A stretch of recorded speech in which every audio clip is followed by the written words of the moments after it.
जो आपको चपरासी नहीं बनने देना चाहता है वो चीफ मिनिस्टर बनने देगा, चीफ जस्टिस बनने देगा। इसलिए अपने दुश्मनों को पहचानो और पंचशील के झंडे तले, बहुजन यूनिटी के तले एक तरफ आओ। बहुजन हिताय बहुजन सुखाय। और जब तक हम एकजुट नहीं होंगे तब तक न हमारे पास जमीन है, न हमारे पास पैसा है, न हमारे पास टीवी है, न हमारे पास अखबार है, न हमारे पास बिजनेस है। हमारे पास अभी भी आजादी के 75 साल बाद भी एक चीज है, वो है बाबा साहब का संविधान।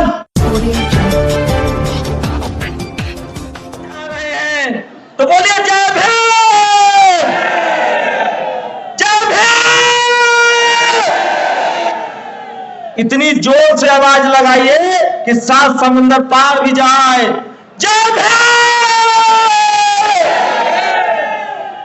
जय भीम। शुक्रिया दोस्तों, आप लोग तकलीफ में हैं। मैं जो कुर्सी की तरफ है, सबसे भारी काम होता है कुर्सी की तरफ बैठना, लेकिन इस देश के मालिक वही हैं जो कुर्सी की तरफ बैठते हैं। और ये बात मैंने भंते सुमित रतन जी से सीखी है। वो जब भी कोई बात शुरुआत करते हैं तो कहते हैं मुल्क के मालिकों। तो कौन है मुल्क का मालिक? मुल्क का मालिक इस देश का बहुजन समाज है।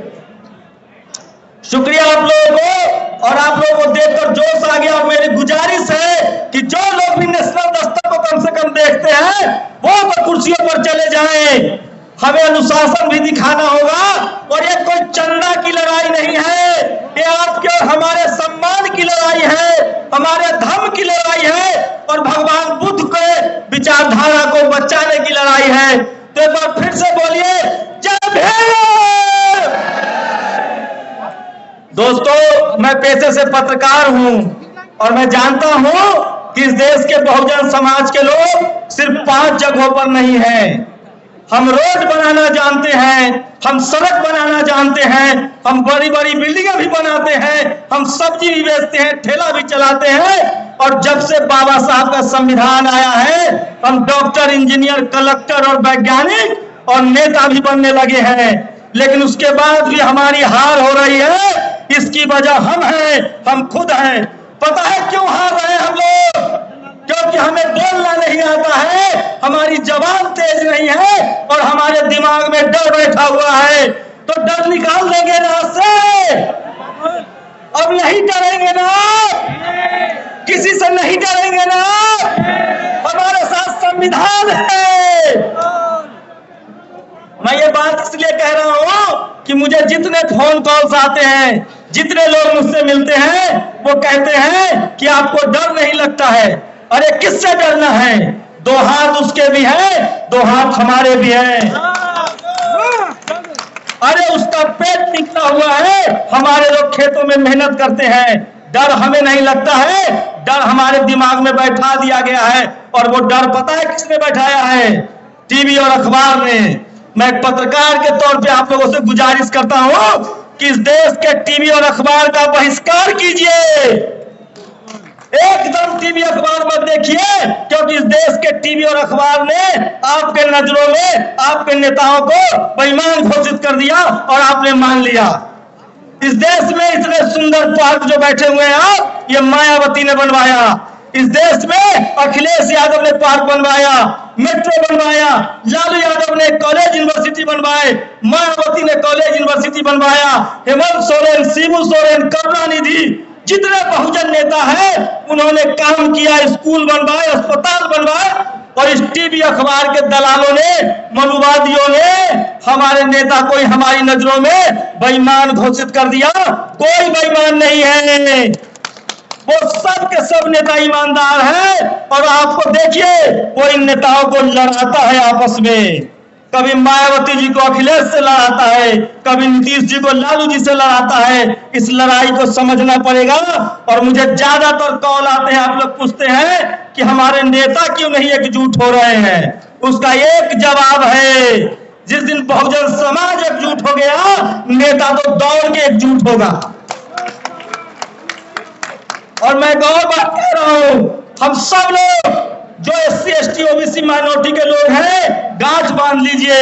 इस देश का शेड्यूल कास्ट सबसे ज्यादा आंदोलन कर रहा है, इस देश का आदिवासी कर रहा है, इस देश के माइनॉरिटी कर रहे हैं।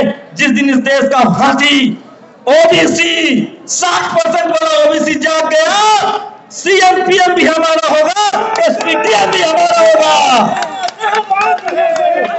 ये देश वोट से चलता है, संविधान से चलता है, और ये OBC के लोगों की जिम्मेदारी है कि अपना CM PM बना लो, अपना SPDM बना लो, नहीं तो खेत जोतते हैं हम, हल चलाते हैं हम, और हमारे बच्चे मारे जा रहे हैं, हमारा रिजर्वेशन खत्म हो रहा है, और ये सब दो लोगों से कर रहा है। ये मनुवादियों का दो हथियार है, एक टीवी और एक अखबार जो आपके घरों में है, इसका बायकॉट कीजिए। और अब तो मुझे खुशी है, 100 से ज्यादा सोशल मीडिया के लोग हैं। आप लोग इंटरनेट पर पढ़िए, सोशल मीडिया देखिए, तमाम बहुजन चैनलों को देखिए, उनको सब्सक्राइब कीजिए और उनके पत्रकारों के साथ खड़े होइए। आजकल टीवी से देश चल रहा है, आजकल टीवी अखबार से सरकारें बन रही हैं। एक भी बहुजन समाज के पास टीवी अखबार नहीं है। मान्यवर साहब की आज पुण्यतिथि है, परिनिर्वाण है, आज वाल्मीकि साहब को लोग याद कर रहे हैं। सोचिए, मान्यवर साहब कहते थे मनी, मीडिया और माफिया, ये जो कहानी कहता है ना कि मायावती पैसा लेती हैं, अखिलेश पैसा लेते हैं, ये सब फर्जी है। वो पैसा लेते हैं पार्टी चलाने के लिए, क्योंकि उनको कोई चंदा नहीं देता है। ये बहुजन समाज पार्टी भी चंदे से चलाता है, ये प्रोग्राम भी चंदे से हुआ है, ये सोशल मीडिया भी चंदे से चलाता है। इसलिए निडर होकर कहिए कि हम गरीब लोग हैं, चंदे से चलाएंगे, लेकिन हम अपने बच्चों को पढ़ाएंगे और एक दिन इस देश में हमारी सत्ता होगी। आप लोग गांठ बांध लीजिए, किसी के भरोसे मत रहिए। हमारे नेता एक पैरों पर खड़े होंगे, घुटनों पर रेंगते हुए आएंगे जिस दिन हम समाज के तौर पे एकजुट हो गए। और उसके लिए जरूरी है कि हमको एक झंडा के नीचे आना पड़ेगा, बाबा साहब की 22 प्रतिज्ञाओं को याद करना पड़ेगा, एक झंडे पंचशील के नीचे आना पड़ेगा, चाहे हमारा धर्म हो, चाहे हमारी पॉलिटिकल पार्टी हो। सोचिए, राजेंद्र प्रसाद सिंह कहते हैं कि इस देश में कांग्रेस और बीजेपी बड़ी पार्टी नहीं है, अमीरों की पार्टी है। इस देश में बड़ी पार्टी है Sapa, Basapa, RJD, JDU, JMM, DMK, जो बहुजनों की पार्टी है। लेकिन आपकी पार्टी सत्ता में नहीं है, क्योंकि आपके पास टीवी अखबार नहीं है। आप लोग लड़ रहे हैं जाति के नाम पर, ये लड़ाई बंद करनी होगी और बाबा साहब के विचारों को लेकर, तथागत बुद्ध के विचारों लेकर पंचशील के झंडे के नीचे जमा होना होगा। न तो गांठ बांध लो, ये फूट डालो और राज करो। अंग्रेजों की नीति नहीं थी, मुगलों की नीति नहीं थी, ये मनुवादियों की नीति है जो आपको आपस में लड़ाता है। 22,000 जातियों में बटे हुए थे हमको बांट दिया गया था। और पहले जब मनुस्मृति थी तो हम शूद्र और अछूत थे। बाबा साहब ने हमको SC ST OBC और माइनॉरिटी बनाया है। किसी से जाति मत पूछो, बस इतना पूछो, SC हो, ST हो, OBC हो, जनरल हो, माइनॉरिटी हो, ये संवैधानिक टर्म है, संविधान के हिसाब से बात कीजिए। और मैं आखिरी बार कहना चाह रहा हूं, इस देश में जिस दिन बहुजनों ने बोलना शुरू कर दिया, सिर्फ बोलना शुरू कर दिया, लिखना शुरू कर दिया, सोशल मीडिया का इस्तेमाल करना शुरू कर दिया, भूचाल आ जाएगा, हमारी सत्ता होगी, हमारे कॉलेज यूनिवर्सिटी होंगे। और हमारे बच्चों को सोचिए, आप टीवी नहीं चला सकते हैं। और आखिरी बार कह रहा हूं, जितने व्हाइट कलर लोग हैं यहाँ, जो बढ़िया कपड़ा, बढ़िया पढ़ाई लिखाई करके नौकरी कर रहे हैं, मेरे भाई गांठ बांध लो। अब मजदूरों को नहीं मारने वाले हैं वो। अब वो शहरों में जाति ढूंढ रहे हैं, कॉलेज में जाति ढूंढ रहे हैं, मीडिया में जाति ढूंढ रहे हैं, ब्यूरोक्रेसी में जाति ढूंढ रहे हैं, सुप्रीम कोर्ट, हाई कोर्ट में जाति ढूंढ रहे हैं। जो मलाईदार पद है वहां जाति ढूंढी जा रही है, बिजनेस में जाति ढूंढी जा रही है। तुम सब्जी बेचो, ठेला चलाओ, रिक्शा चलाओ, गरीब रहो, मजदूर रहो, कोई नहीं मारने आएगा। हो सकता है कि तुमको पुचकार कर 10-20 रुपया भी दे दे, लेकिन जब आप मलाईदार पद, SPDM, कलेक्टर, CM जब मांगेंगे तब वो आपकी जाति पूछते हैं और तब आप पर अत्याचार करते हैं। इसलिए अब जातिवाद जो है वो गांव में नहीं, शहरों में आ गया है। उस जातिवाद से लड़ना है। और सोचिए, कल्पना कीजिए, वो कौन लोग हैं जो आपको धर्म के नाम पर लड़ाते हैं? वो कौन लोग हैं जो आपको जाति के नाम पर लड़ाते हैं? वो वही लोग हैं जो आपको चपरासी नहीं बनने देना चाहते हैं। सोचो, वो आपको चीफ मिनिस्टर बनने देगा? जो आपको चपरासी नहीं बनने देना चाहता है वो चीफ मिनिस्टर बनने देगा, चीफ जस्टिस बनने देगा। इसलिए अपने दुश्मनों को पहचानो और पंचशील के झंडे तले, बहुजन यूनिटी के तले एक तरफ आओ। बहुजन हिताय बहुजन सुखाय।